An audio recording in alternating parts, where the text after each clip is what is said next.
नमस्कार। ये एक बड़ा सवाल है कि कुछ लोग अमीर कैसे बन जाते हैं जबकि बाकी लोग बस संघर्ष ही करते रहते हैं। तो आज चलिए उन 5 आम फाइनेंशियल गलतियों की बात करते हैं जो दौलत बनाने के रास्ते में सबसे बड़ी रुकावट बनती हैं।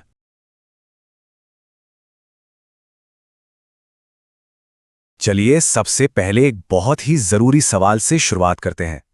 सवाल यह है कि क्या पैसा कमाना और अमीर बनना दोनों एक ही चीज हैं? पहली बार सुनने में तो लगता है हाँ बिल्कुल एक ही बात है, लेकिन सच ये है कि इन दोनों में जमीन आसमान का फर्क हो सकता है। देखिए असल बात यह है कि इनकम यानी कमाई तो बस एक स्टार्टिंग पॉइंट है। असली दौलत वो तब बनती है जब इंसान उन आम फाइनेंशियल गड्ढों से बच जाता है जिनमें अक्सर लोग घिर जाते हैं। ठीक है, तो आइए सबसे पहली गलती को समझते हैं और ये गलती सीधे सीधे माइंडसेट से यानी सोच से जुड़ी हुई है। ये जो कोट है ना, ये पूरी कहानी बता देता है। मतलब दौलत वो नहीं जो कमाई जाती है, बल्कि वो है जो बचाई जाती है। सोचने वाली बात है। कोई चाहे जितना भी पैसा कमा ले, अगर उसमें से कुछ बच ही नहीं रहा है तो अमीर बनने का तो सवाल ही पैदा नहीं होता। अक्सर ऐसा होता है, कोई महंगी चीज देखी और मन में आया यार ये फोन तो लेना ही है, या सोशल मीडिया पर किसी को देखा और वैसी ही लाइफस्टाइल, वैसे ही कपड़े खरीदने का मन करने लगा। यही तो साइन है। ये इस बात के संकेत हैं कि फोकस अमीर बनने पर नहीं बल्कि अमीर दिखने पर है। तो इसका सल्यूशन सीधा सा है। प्रायोरिटी दौलत को बनाना है, उसके दिखावे को नहीं। मतलब फोकस स्टेटस के लिए खर्च करने से हटाकर फाइनेंशियल सिक्योरिटी के लिए बचत करने पर लाना होगा। चलिए अब दूसरी गलती की तरफ बढ़ते हैं, और ये एक ऐसी प्रैक्टिकल मिस्टेक है जो बहुत से लोगों को कर्ज के जाल में फंसा देती है। यहां एक बड़ा साफ एग्जाम्पल है। मान लीजिए किसी की महीने की कमाई है 25,000 रुपए, लेकिन खर्चे 1.5 लाख का नया फोन, महंगे ब्रांडेड जूते और रोज रोज फैंसी रेस्टोरेंट्स में खाना। ये नंबर साफ दिखा रहे हैं कि ये फाइनेंशियल डिजास्टर का सीधा साधा फॉर्मूला है। वॉरेन बफेट का ये कोट सच में पूरा गेम बदल सकता है। देखिए आमतौर पर लोग क्या करते हैं, पहले खर्च करते हैं और फिर जो कुछ बच जाता है उसे बचाने की सोचते हैं। लेकिन जो लोग दौलत बनाते हैं वो इसका ठीक उल्टा करते हैं। वो पहले बचत करते हैं और फिर जो पैसा बचता है उसे खर्च करते हैं। ये छोटा सा बदलाव किसी का भी फाइनेंशियल फ्यूचर बदल सकता है। तो इसको आखिर किया कैसे जाए? सबसे पहला कदम, पे योरसेल्फ फर्स्ट, यानी सबसे पहले खुद को पैसा दो। जैसे ही सैलरी आए उसका एक हिस्सा, मान लीजिए 4-5 हज़ार रुपए, सीधा सेविंग्स में डाल दो। दूसरा, अपनी इच्छाओं पर थोड़ा कंट्रोल रखो। हर चीज खरीदने से पहले सोचो क्या सच में इसकी जरूरत है। और तीसरा, सिंपल टूल्स का इस्तेमाल करो। अपनी सेविंग्स को ऑटोमेट कर दो, जैसे फिक्स्ड डिपॉजिट में, ताकि वो पैसा आसानी से खर्च ना हो पाए। अच्छा, अब आते हैं तीसरी गलती पर। यह गलती टाइम यानी वक्त को देखने के नजरिए से जुड़ी है। सीधे शब्दों में कहें तो आज के मजे के लिए कल को दांव पर लगा देना।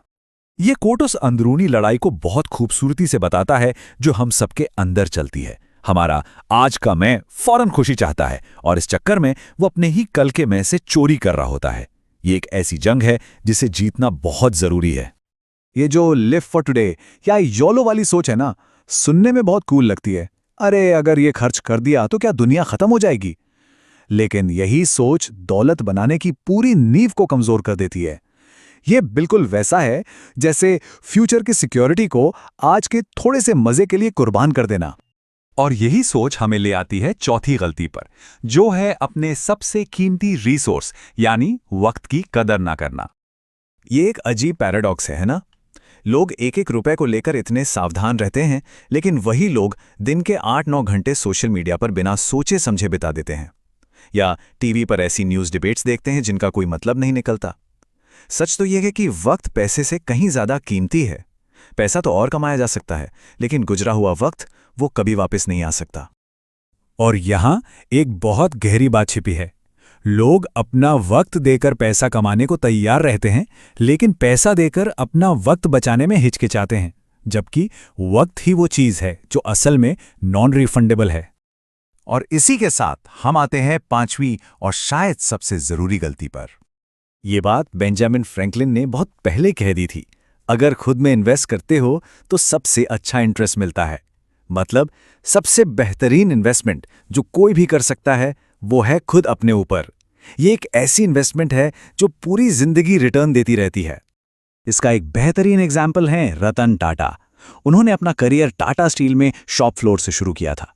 वो लगातार नए अनुभव लेते रहे, अलग अलग कंपनीज में काम किया, हमेशा कुछ नया सीखा।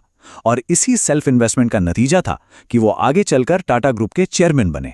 ये सेल्फ इन्वेस्टमेंट की पावर का जीता जागता सबूत है। तो खुद में इन्वेस्ट करने का मतलब क्या है? इसका मतलब है नई स्किल्स सीखना, किताबें पढ़ना, नए कोर्सेज करना, किसी एक सब्जेक्ट में इतनी मास्टरी हासिल कर लेना कि लोग आपको उसके लिए जाने। जब कोई खुद को एक वैल्यूएबल एसेट बना लेता है तो पैसा खुद ब खुद उसके पीछे आता है। तो इन सभी बातों का सार ये है कि हम इन गलतियों को गलती की तरह ना देखें, बल्कि इन्हें सफलता के नियम की तरह देखें। हर गलती एक रूल सिखाती है जिसे फॉलो करके आगे बढ़ा जा सकता है। तो इस पूरी चर्चा को इस एक आखिरी सवाल पर छोड़ते हैं। आखिर किसी की सबसे कीमती संपत्ति क्या होती है? और एक हिंट, इसका जवाब बैंक अकाउंट में नहीं मिलेगा। हमारे साथ जुड़ने के लिए शुक्रिया। स्क्रीन पर दिए गए नंबर पर व्हाट्सएप करें और जानिए अगला सेशन कब शुरू हो रहा है। आप चाहें बिगिनर हों या इंटरमीडिएट ट्रेडर, ये एक स्विंग ट्रेडिंग मास्टर क्लास आपको बना देगा स्मार्ट, सिस्टमैटिक और प्रॉफिटेबल ट्रेडर, क्योंकि सही लर्निंग यहीं मिलेगी। वीडियो अच्छा लगा हो तो लाइक और शेयर करें और इस चैनल को जरूर सब्सक्राइब करें ताकि अगला वीडियो का नोटिफिकेशन आपको सबसे पहले मिले।